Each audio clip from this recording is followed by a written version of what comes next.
Well, good evening. It's Sunday night and I'm just going to take this off. I'm out on the beach and it's been quite a week, isn't it? Quite sad actually, because the news headlines are now not all about COVID. We've had the dreadful news about George Floyd in America, and it doesn't seem that Trump's got an idea of how to control that situation, and it's getting worse. And I believe there's been some riots in Clapham in London. We've also had the terrible news about the indifference of the British public about the lockdown. I think since the problem with Dominic Cummings, one of the government's think tank bods, who went AWOL during the COVID, it just means that everyone has got the excuse to say, well, if he can do it, so can I. And if you look at some of the pictures on the beaches in England yesterday, it was just crazy. There's no social distancing at all.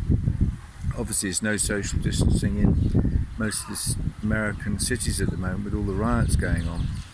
And then you look at places like in Bangkok, some of the markets, which, you know, packed. It just doesn't make sense. And then you've got the situation where over here in Pattaya we've got a problem with drought, where we're possibly going to get no water for a few days, which is not going to be very easy to handle.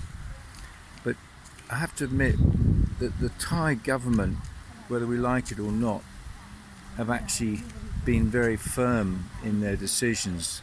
As an English speaker, I can go on a channel every day and hear what the government is saying in English, so I know what the rules are. If I just turn the camera around here, look at the situation with regards to... Can you see that? That's the basic problem we've got. If you go on the beach, you're going to end up, as it said, with possibly a year in prison and 100,000 baht fine. Well, I would reckon most of the people who were crowding onto the beaches in Dorset yesterday would have probably thought twice about it if it had the same sort of rules. And as I walked out here tonight, there were soldiers here guarding the place so that no one can go on the beach. According to the rules, I believe tomorrow, June the 1st, we will be allowed to go on the beach. But it's just incredible how one country does something differently. I don't know if my figures are completely accurate, but the situation in England is they've had nearly 400,000 cases of COVID, and 38,000 people have actually died. And in the same number of people, the same sort of size country, Thailand, we've had about 3,200 cases and we've had 57 deaths. Now remember, we had to lock down a bit earlier because of the number of Chinese who were over here on holiday, which made it slightly more relevant when we knew that problems were going on in China. But it's just amazing how one country, the same size as England, in fact landmass bigger, has dealt with it and seems to have done a slightly better job. I'm not saying that everyone agrees. I know my friends at some of the Joltin sauna, for example, believe they should be open now. If they can pack the markets, why not let us go into a sauna where the hot temperature is probably going to kill the virus anyway. So to end on some good news, it's amazing to see this launch from NASA yesterday, the Dragon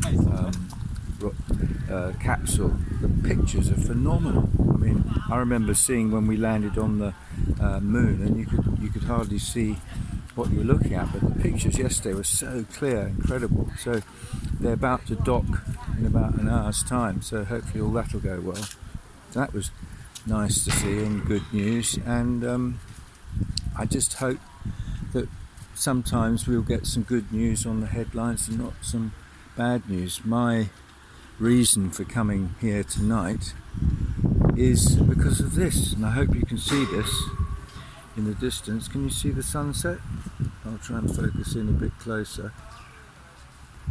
You can't take away a good sunset, and that's what we get in Thailand almost every night.